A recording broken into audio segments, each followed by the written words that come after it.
Boa tarde, meus amigos. Muita luz, muita paz a todos os irmãos aqui presentes, bem como os admiradores da doutrina dos Espíritos. Muita luz e paz. Eu diria que a doce, serena e paz do Mestre Nazareno nos envolva hoje nessa tarde de estudo. Tivemos um pequeno problema quando do final dos estudos e posteriormente consegui capturar alguns arquivos e reconstituir a sala. Não estamos tendo no momento a prece inicial feita pela nossa irmã Zaninha, bem como a prece final ficou um pouco prejudicada.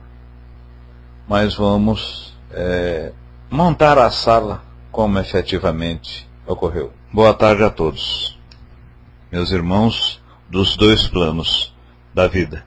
Eu solicitaria a algum dos presentes a colocar o número de 1 a 288, para que nós dessemos início ao estudo da tarde de hoje. 32, muito obrigado. Maria Adam. E o 32 do livro Torres Pastorino, Carlos Torres Pastorino, ipsis litteris, ele nos diz o seguinte: acate com respeito todas as religiões. Cada homem tem o direito de escolher o caminho que prefere. Respeite a liberdade de crença dos outros, tanto quanto aprecia que respeitem a sua. Não discuta, nem procure tirar ninguém do caminho em que se acha, a não ser que seja procurado para isso. Respeite para ser respeitado. Então tá aí, né, meus irmãos? Não devemos fazer proselitismo de nossa crença.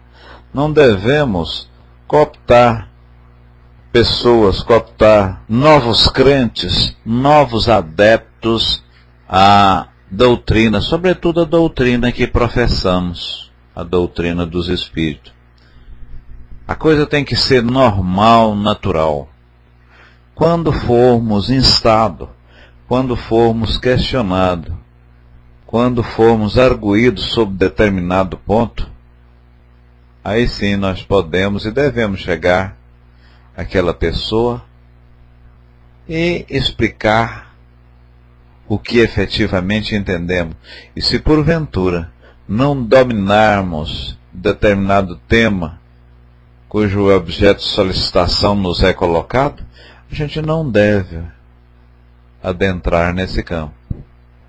Ademais, Jesus, há 2000 anos atrás, quando aqui passou, ele não disse que deveríamos seguir essa ou aquela religião, essa ou aquela doutrina. Além de nada escrever, ele não disse qual é a melhor religião, qual é a melhor doutrina, mas sim disse que deveríamos amar o próximo como a nós mesmos.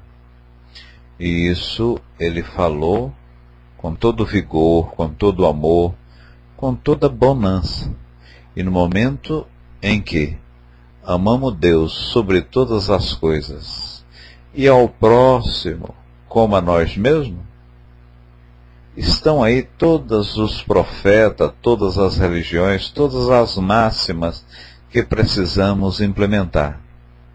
Os demais erros não são do Espiritismo, não são do Catolicismo, não são de nenhuma religião, mas de coisas erradas, de coisas que fazemos de forma não adequada, de coisas que não encontram uma consistência dentro daquilo que propomos. Então está aí, Mariada, muito obrigado.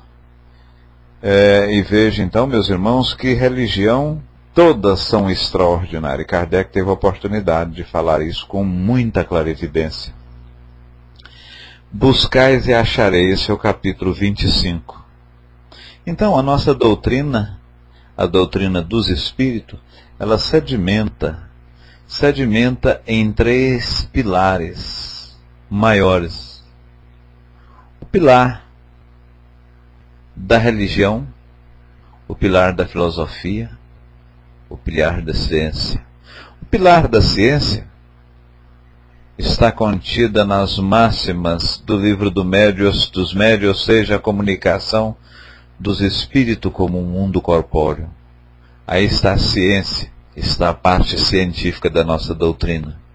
Já o livro dos espíritos, quando coloca o questionamento de onde eu venho, o que estou fazendo aqui, para onde eu vou, é o seu pilar filosófico, é a filosofia, é a busca. E diante, ou paralelamente à filosofia e à ciência, há uma decorrência, decorre disso um processo natural, um processo moral, natural e consequente. Aí entra os livros dos médiuns. Essa parte moral aqui no Ocidente nós chamamos religião.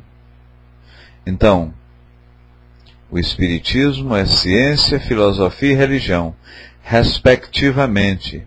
Livro dos médiuns, filosofia, o livro dos espíritos, e, vamos dizer assim, a moral, a religião, é o Evangelho segundo o Espiritismo. E hoje nós vamos justamente estudar esse capítulo 25, que nos reporta a essa máxima de Cristo: buscai e achareis. E diz ele mais ainda: pedi e se vos dará, buscai e achareis, batei e a porta vos abrirá. Porque quem pede, quem solicita, tem a ajuda, né, meus irmãos? Efetivamente tem a ajuda. Então está aí a máxima, e Kardec, em O Livro dos Médiuns, falou isso de maneira muito clara, que ao evocarmos determinado espírito e o fizermos de coração, com sinceridade, nós somos atendidos. E quantas vezes nós já não fomos atendidos, e mesmo a gente pode até não lembrar. Mas eu lhes digo, eu afirmo agora com toda contundência, que se você, muitas vezes, na vida atual, nesse mês, no próximo, ou algum dia você deparar com um pequeno conflito, com uma angústia qualquer, com uma dúvida, sobre tomar esta ou aquela decisão. E isso pode ser para você próprio ou para os entes queridos que te cercam. Se você precisa tomar decisão, dar um conselho para um filho, para um esposo, para a mulher, para o marido, para uma pessoa que mora próximo ou dentro da sua casa, e você está em dúvida, o que deve fazer? Você deve chegar ao seu anjo protetor, ao seu santo de devoção, caso você não seja espírita. E isso a gente vê que dentro dessa maior religião do cristianismo, que é o catolicismo, acredita-se nos santos, que para nós os espiritistas nada mais é, ou nada mais são, do que espíritos protetores. Então, se você acredita no santo, tem o seu espírito protetor, tem o seu guia, que lhe dá o suporte diário, lhe dá orientação, e você nele acredita, solicite, invoque-o, mais ou menos nos seguintes termos: meu espírito e meu anjo protetor. Por exemplo, Santo Aquino, São Luís, ajuda-me. Eu estou com esse ou aquele dilema, eu estou com essa ou aquela dúvida. Então eu vos peço que durante o sono, vós ou os espíritos da vossa estirpe, da vossa sintonia, ou que com vós convive, autoriza-os a me intuir, a me inspirar, para que eu tenha, ao acordar, uma decisão clara, uma decisão objetiva, uma decisão certa do que eu deverei fazer do que eu devo fazer ou do que eu devo portar relativamente a um exemplo a dar a meu pai, minha mãe, minha esposa, meu filho, meu marido. Então, meus irmãos, feito isso, faça uma oração, durma tranquilamente e ao acordar, você vai ficar surpreso.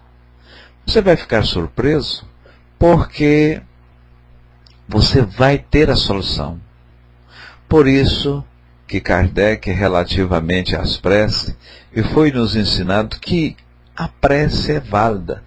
Você pensa, pensamento é energia, e quando você pensa de forma positiva, os fluidos, ou seja, o pensamento precisa dos fluidos para navegar, assim como o som precisa do ar para propagar.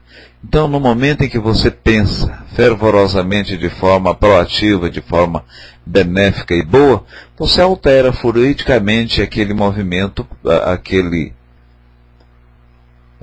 meio fluídico por onde o pensamento perpassa. Em assim acontecendo, vai naturalmente canalizar para aquele meio, para aquele local, para aquela sintonia, espíritos, pela mesma forma, espíritos bons. Então a prece é muito boa, ela é válida e atua. Faça isso que nós sugerimos.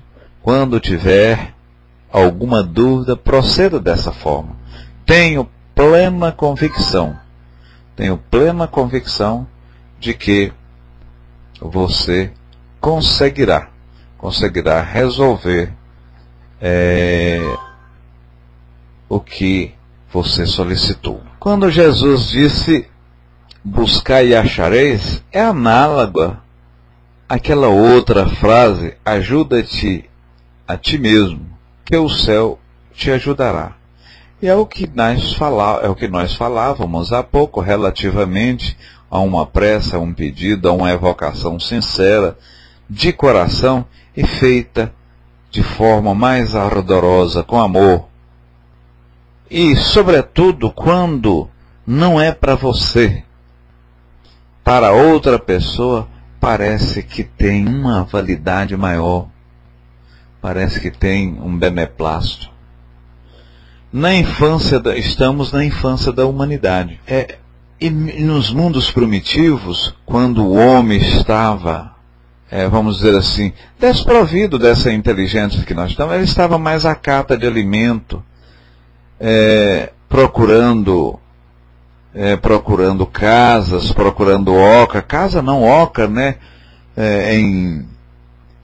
Em certos, vamos dizer assim, locas, em montanhas, para preservar das intempéries.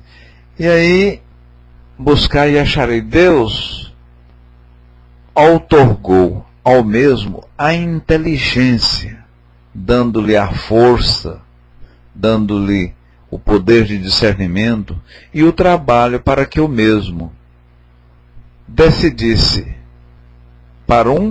para aquele ou esse caminho, deixando sempre o seu livre-arbítrio, porque o trabalho é extraordinário. O trabalho faz com que estimulemos as nossas sinapses nervosas, tornando-nos mais inteligentes, ou pelo menos aprimorando a nossa inteligência, e, por outra, evoluindo nossos membros, tanto os membros superior quanto os membros inferior. Então o trabalho é por demais salutar e é uma misericórdia de Deus. A tese relativamente ao que, ao nascermos, temos zero de inteligência e ao morrermos acaba tudo o que adquirimos na vida, é um círculo vicioso, porque se assim fosse, ao nascermos desprovidos de todo o conhecimento e ao morrermos fosse apagado tudo, era um círculo vicioso. A Terra não haveria evolução. A humanidade permaneceria estacionada, sem evolução.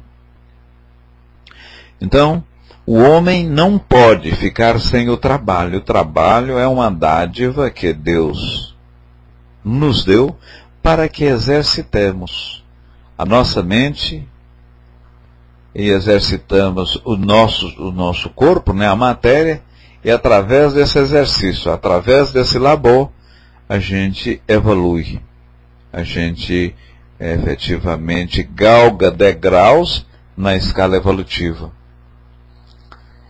Dessa maneira serás filho das tuas próprias obras, disse Deus, ou disse Jesus, porque seria muito simples se Deus, na sua onipotência, no seu poder absoluto, concedesse uma primazia a qualquer um de nós espíritos aqui presentes, ou qualquer outro, o poder da evolução e não ter que passar por algum sofrimento, por alguma vicissitude.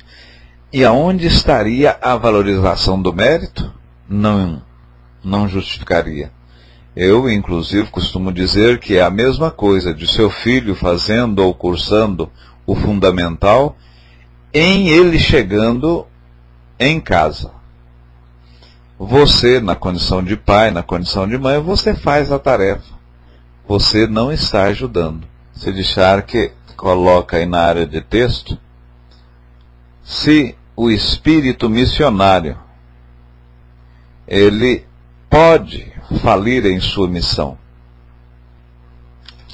Evidentemente, meu irmão, que quando falamos em espírito missionário, ele é mais evoluído do que o local onde ele está desenvolvendo a missão. Mas como não existe perfeito e o espírito é dotado de livre-arbítrio, ele pode sim falhar, ele pode falir, ele pode não levar a contento aquilo que inicialmente propugnou em fazer. Por exemplo, o irmão X, nós estamos aqui agora encarnados no mundo de prova e expiação. Digamos que na erraticidade, e a erraticidade, meus irmãos, é o interregno, é o período que intermedia uma encarnação e outra, e é lá nessa erraticidade que o espírito planeja as suas novas reencarnações. Então eu solicitei à Divina Providência que fosse-me concedido a encarnação em um mundo, por exemplo, primitivo. Aí a Divina Providência concedeu-me. E eu fui, muito embora já estando evoluído mais, mas fui encarnar no mundo primitivo. Sabemos que o mundo primitivo, como foi dito anteriormente, o homem, ou os homens, ou os espíritos, né? Que na verdade o somos, lutam mais pela moradia, pela caverna, o seu bem-estar físico e alimento, digladiando entre si e se locupletando nos seus interesses diversos, tudo naturalmente voltado à materialidade. Pois bem, o irmão X, nesse mundo primitivo, elaborou ou obrou em determinada vertente, mas não conseguiu o seu intento. Pensava-se que é fácil, mas ele não conseguiu, ou pelo menos não quis.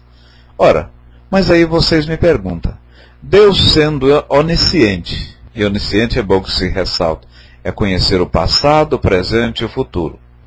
Deus sendo onisciente, soberanamente justo e bom, sabendo que o irmão X ia falir, por que permitiu que houvesse essa encarne, essa programação missionária, uma vez que ele ia falir, ou como de fato faliu, não conseguiu suportar a carga em seus ombros? Ora, se assim foi feito, se assim foi permitido, se Deus desta forma concedeu, foi para que o irmão X evoluísse, aprendesse. Porque vários irmãos, e quanto isso já aconteceu conosco mesmo, vários irmãos precisam de sofrer, precisam de tomar, vamos dizer assim, de uma forma mais tosca, mais grosseira, precisa sofrer, precisa muitas vezes que um espinho ou um caco de vidro corta o seu pé, em o mesmo andando descalço, para num segundo ou terceiro instante a pessoa imbuir da responsabilidade e andar calçado. Então, os escândalos são necessários, mas ai daquele ou da mão pelo que o escândalo vier. Então isso é interessante, meus irmãos, a gente deve ressaltar. Muitas vezes esses males são necessários para que a gente corrija. E eu estava até falando, e falei isso em outra sala, nos e-mails do nosso irmão Shai Shark, há no final alguma coisa mais ou menos o seguinte: devemos verificar o passado a título de corrigir o presente para acertarmos o futuro. Então, na verdade, nós não podemos reparar o passado. O que passou, o que houve, já passou. E você recordar o passado no sentido de sanar as deturpações e as ocorrências maléficas do presente. Aí sim, porque se você acertar o presente, se você atuar de forma tranquila, serena e boa no presente, consequentemente o seu futuro vai ser alterado para melhor. Então, e Chico disse isso com propriedade, né? Nós não podemos alterar o passado, mas façamos diferente o presente, que o futuro com certeza será alterado, e alterado para melhor. Povo sem história é um povo que dificilmente tem uma evolução salutar, saudável e crescente. Então a história, que é o passado, você redefine, projeta, redimensiona ou planeja de tal forma que o futuro, ele dificilmente será ruim ou você não incorrerá nos erros do passado. Isso é que o e-mail do irmão diz. Pedi bons conselhos, e vos serão dado conselhos. Batei a nossa porta, e ela vos abrirá. Aí está na área de texto. O irmão está perguntando, o que eu sei que é o bom conselho? O que eu sei? Irmão, eu te digo o seguinte, isso Kardec, de uma certa forma, falou muito claro em suas obras, quando os mentores lhe disseram. E Jesus também, no próprio Evangelho, disse que uma boa árvore não pode dar um fruto mau, assim como uma má árvore não dá um fruto mau. Então, relativamente aos bons conselhos, é como você pegar uma mensagem psicografada, ou uma mensagem em termos de psicofonia, falada. Vamos verificar o que ela orienta, vamos certificar o que ela exemplifica. As suas ações são boas, o que ela orienta que façamos é deveras bom. E se levarmos ao senso moral de nossa razão, se levarmos ao crivo de nossa consciência, nós implementaremos. Se disso decorre coisas extraordinárias, coisas que podemos fazer sem pestanejar, sem dúvida, então é um bom conselho, vem de um bom espírito. Então esse aí que é o bom espírito. E é bom aqui ressaltar que essas leis naturais, elas estão íncitas, estão dentro, estão no nosso interior. Então quando nós vamos de encontro, vamos contra algum desses princípios que estão dentro de nós mesmos, a gente, aqui nessa mesma encarnação, nós pagamos. Muitas vezes, gente, porque o que eu fiz, o que eu estou fazendo, nada para mim dá certo, tudo que eu pego, a coisa vai de mal a pior. O meu vizinho, ora, o vizinho sempre dá tudo certo. Mas se a gente for olhar, meus irmãos, se a gente for olhar, são erros nossos mesmo. é implementação errada, é algum planejamento não feito, é algum foco ou enfoque que damos em determinadas coisas que vamos fazer de forma errada. Então o erro somos nós. Nós somos os causadores de nossos erros. Mas Deus é perfeito. Deus é onipotente. Ele podia falar para o meu espírito protetor, ou mesmo esse, tendo eu como o seu protegido, poderia me intuir, me inspirar e, de uma certa forma, direcionar para que eu fizesse só o bem. Ora, não foi dito que a espiritualidade influencia-nos mais do que nós podemos imaginar? Então por que o meu espírito protetor, que é um espírito naturalmente bem mais evoluído do que eu, não faça com que eu atue sempre para o bem, caminhe sempre pela estrada correta? Isso aí já foi dito, né, meus irmãos, que é o caso de fazermos as tarefas para aquela criança do fundamental, ou seja, aquele pai protetor, aquela mãe super protetora que não quer deixar o filho sofrer as vicissitudes da vida. E somos sabedores que, à medida que aquela pessoa sofre, aquele jovem, aquela criança, ele aprende. Nós temos, como pais, um extraordinário e grande defeito.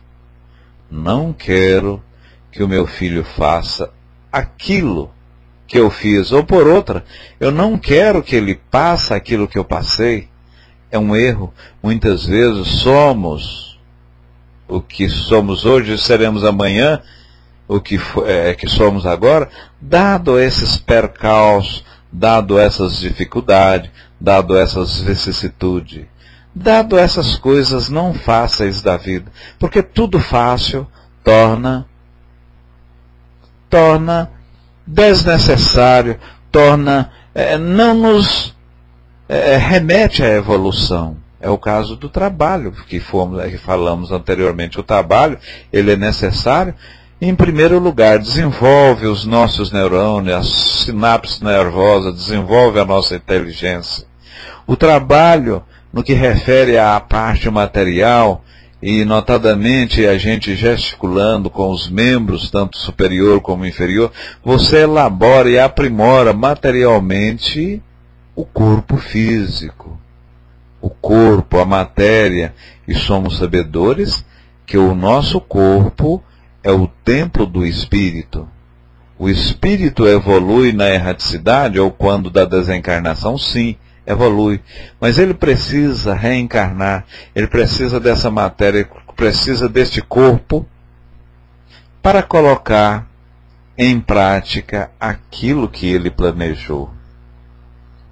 Então, pedir bons conselhos, orar, evocar a espiritualidade, pedir aos nossos anjos guardiães e ao nosso espírito guia é extraordinariamente, e isso tem validade. Não acumuleis, disse Jesus, tesouros nos céus. Ou melhor, não acumulei tesouros na terra, mas sim nos céus, onde a traça não corrói e a ferrugem não come, e mesmo o ladrão não rouba. Nós somos, meus irmãos, e isso quase 100%, até porque a sociedade assim nos impinge, nos dirige, nos avalia como uma pessoa de sucesso, aquela pessoa que mais tem, mas nos avalia pelo nosso carro, pela nossa casa na praia, pelo nosso salário, pela aquela coluna a mais no imposto de renda. Então, irmão X é uma pessoa de sucesso ou não? Ou somos avaliados pelaquilo que angariamos. E, na verdade, a gente coloca o filho para ter uma aula de inglês, para ter o balé, para fazer o piano. Nós fazemos isso, fazemos aquilo. Muitas vezes até contratamos babás ou pessoas especializadas para cuidar da criança, e nós ficamos mais voltados aos trabalhos, o que na verdade não é totalmente correto. O trabalho tem que ser redimensionado. O trabalho é importante, sim. O dinheiro é muito importante, sim. Cristo, hora nenhuma, disse que não deveríamos ter ou angariar o supérfluo, que é, vamos dizer assim, condenável. Até porque nós estamos neste processo e neste orbe terra, e aqui nessa encarnação, com o objetivo, princípio de quê? De sermos mais felizes, de evoluirmos para conquistarmos a felicidade. E a felicidade perene, duradoura, é a felicidade atinente ao espírito, porque a matéria, essa é passageira. E no tempo, na vida relativamente ao espírito, o passar de 80 a 100 anos aqui na Terra, esse interregno, esse período, é muito curto para a vida eterna do espírito. Isso aí significa um centésimo, um nanosegundo, né, que é um bilionésimo do segundo. Então, diante a eternidade, a nossa vida aqui nada significa. Então, precisamos sim da matéria, do dinheiro, da roupa, das casas que moramos, mas precisamos e não devemos esquecer de cuidar do espírito, de olhar essa parte espiritual. Os pássaros não ceifam, os pássaros não plantaram, os pássaros não pegaram no cabo da charrua, não cultivaram a terra, e Deus naturalmente não os deixaram desamparados. Eles têm comida, têm água, têm o que lhes prover. Ora, se Deus, soberanamente justo e bom, faz isso com o animal, com o pássaro, vai deixar nós desamparados? Então, precisamos preocuparmos com o trabalho, com o ganhar o dinheiro em si, mas dentro do necessário, porque o supérfluo traz contrariedade, traz desajuste, traz briga, traz incômodo. E vocês podem observar que a depressão, aquilo que aperta o peito, as coisas que de uma certa forma torna-nos mais infelizes, ou são as pessoas com mais dinheiro. Nesse meio, as pessoas que têm mais dinheiro e não o aplicam adequadamente, têm uma preocupação sobremaneira, né? Eu tenho que fazer isso, eu tenho que atuar dessa forma, eu tenho que aplicar ali, a bolsa está... Bom, o certo é que nesse aspecto, o que não é necessário, ele torna-nos mais infelizes. Então o supérfluo torna as pessoas mais infelizes. E relativamente à parte, isso nós falamos da parte material, e relativamente à parte moral, à parte espiritual, o que é ser feliz? No plano terreno, no plano que aqui estamos, é ter a ciência do dever cumprido. O que eu fiz é correto, o que eu fiz hoje foi correto, ontem, e em não sendo correto, o que eu devo fazer amanhã, eu preciso suprimir isso, aquilo, para as coisas ficarem mais adequadas. Então é dessa forma. É o caso de analisar o passado, né? Atuar no presente para modificar o futuro. Os pássaros nada plantam e têm. E pela mesma forma, a gente é preocupado em vestir essa grife, esse tipo de roupa, morar nesse tipo de casa, ter esse tipo de sofá. Minha filha ou meu filho tem que ter essa calça, isso, aquilo. Mas, disse Jesus, os lírios são tão perfeitos, os lírios são tão puros e bonitos, que o próprio Salomão, que a sua suntuosidade, os seus palácios, as suas roupas, as suas cortinas, não são tão bonitos como é o próprio lírio.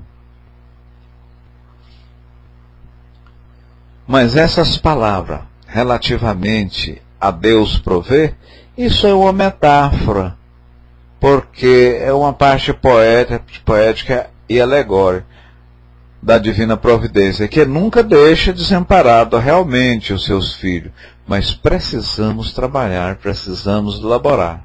Porque, infelizmente, tem certas doutrinas ou certa religião que apegam ferrenhamente nessa parábola, vamos dizer assim, de não trabalhar, de não laborar, porque Deus provê, uma vez que os pássaros assim fazem e são providos, e na verdade nada fazem. Mas isso não é correto. Isso aí é uma forma alegórica, é uma forma poética de dizer que Deus é grande, e de fato o é, e não nos deixará desamparado, mas o trabalho, como disse anteriormente, é uma lei natural e precisamos trabalhar para comer, para vestir, para evoluir e para tornar o próximo também feliz e fazendo-nos, por consequência, mais felizes ainda. Porque quando fazemos um bem, parece que redunda em felicidade mais a nós mesmos do que a pessoa que foi objeto daquele bem ou daquela caridade doada. E diz Kardec que o homem, insaciável nos seus desejos, nem sempre pode contentar com aquilo que tem, que angaria, que consegue, né?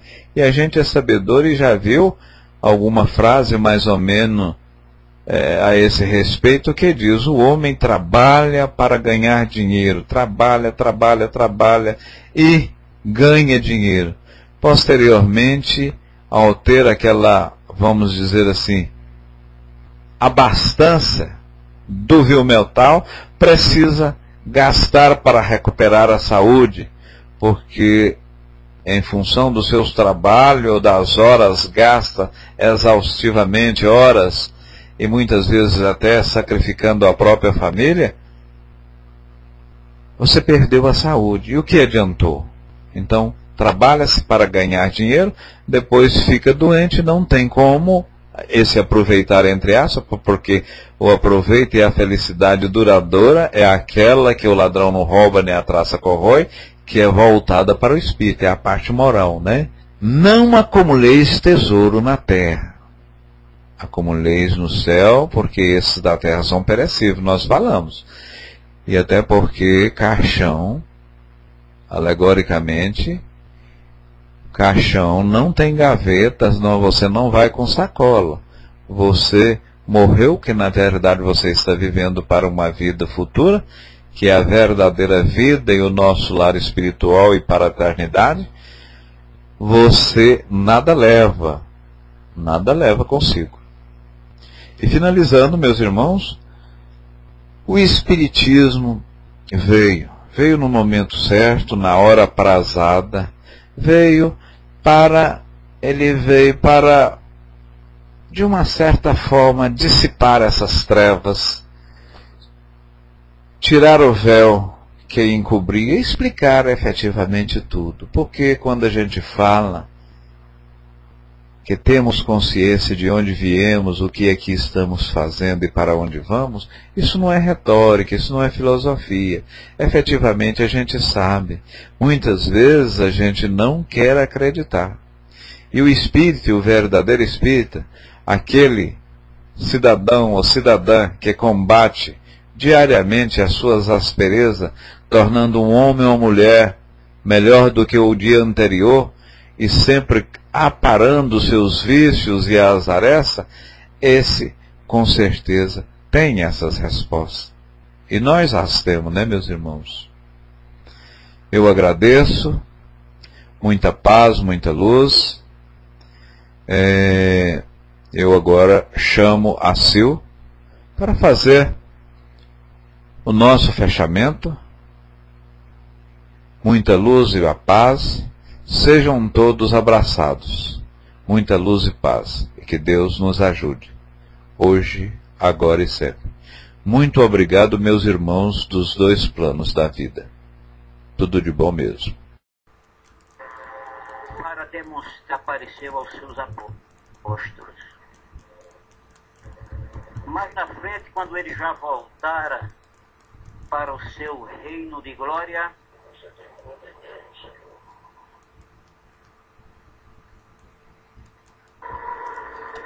através do episódio, ele oficiou o câmbio que existe entre os dois planos. De inúmeras vezes nos mostrou, através do seu discípulo, que nós temos o poder. É só desenvolvê-lo. E disse certa feita: podereis fazer o que faço e muito mais. Por isso, nós invocamos humildemente, mais uma vez, mesmo passados 2000 anos, Mestre querido, desdenhamos os seus ensinamentos, as vicissitudes da vida e a nossa ainda pequenez espiritual tem feito protelarmos a vossa ascensão. Porém, neste século atual, nos mandaste mais ferramentas para isso. E a internet, com esse poder incrível de abrangência, nos permite conseguir aquilo que não conseguimos anteriormente.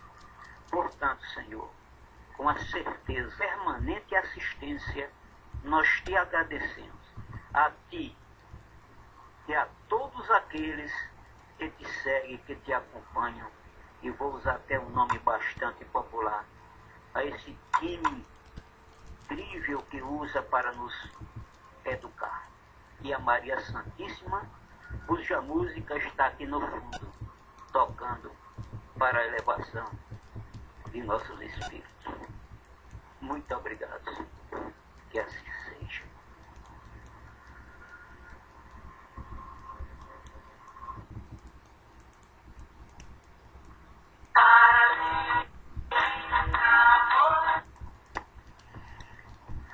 Boa tarde a todos, então, os que chegaram agora, no final de nossos estudos.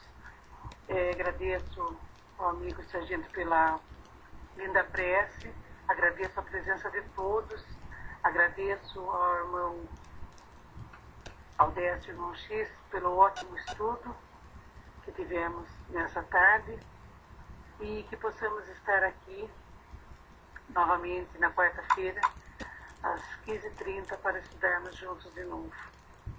E eu aproveito a oportunidade para convidar todos para amanhã estarmos estudando às 14h30 na sala Unidos pela Doutrina, a sala da Rua Estrela, que com certeza teremos um ótimo estudo. Então, todos sejam convidados.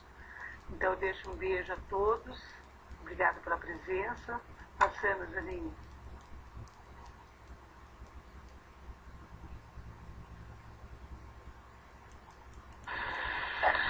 Foi.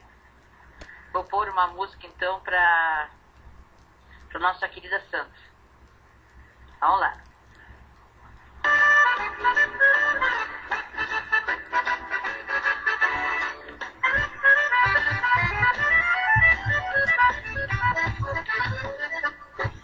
Parabéns, parabéns, saúde e felicidade, que tu colha sempre todo dia, paz e alegria na lavoura da amizade. Parabéns, parabéns, saúde e felicidade, que tu colha sempre todo dia, paz e alegria na lavoura da amizade.